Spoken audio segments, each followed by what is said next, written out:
Bismillahirrahmanirrahim. Assalamualaikum warahmatullahi wabarakatuh. Perkenalkan, nama saya Samra, Prodi Ekonomi Syariah dari Fakultas Ekonomi dan Bisnis Islam. Di sini saya akan mempresentasikan perekonomian Indonesia, di mana saya mengambil materi kependudukan dan ketenagakerjaan. Yang pertama yaitu struktur penduduk. Suatu negara yang mempunyai wilayah luas dan memiliki banyak penduduk di dalam suatu negara itu, dari banyaknya penduduk itu akan dikelompokkan berdasarkan kriteria tertentu seperti umur, jenis kelamin, mata pencarian, dan tempat tinggal.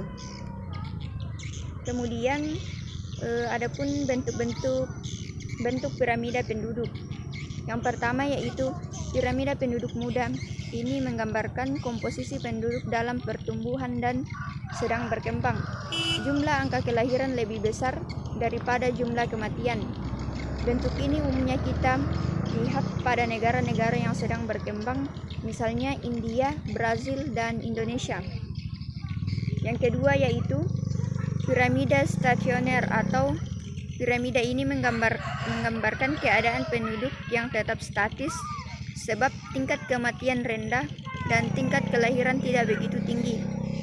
Piramida penduduk yang terbentuk sistem ini terdapat pada negara-negara yang maju seperti Swedia, Belanda, dan Skandinavia. Yang ketiga yaitu bentuk piramida penduduk tua. Bentuk piramida penduduk ini menggambarkan adanya penurunan tingkat kelahiran yang sangat pesat dan tingkat kematian yang kecil. Apabila angka kelahiran jenis kelamin pria besar, maka suatu negara bisa kekurangan penduduk. Negara bentuk piramida ini biasanya negara Jerman, Inggris, Belgia, dan Prancis. Kemudian masalah kependudukan.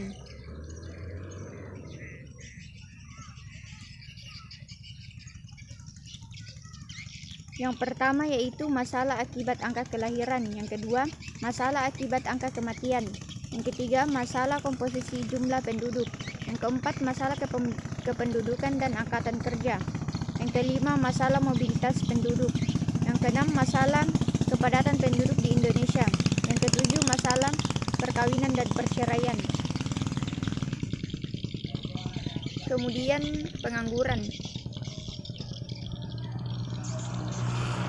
Pengangguran merupakan bagian dari angkatan kerja yang sekarang tidak bekerja dan sedang aktif mencari kerja.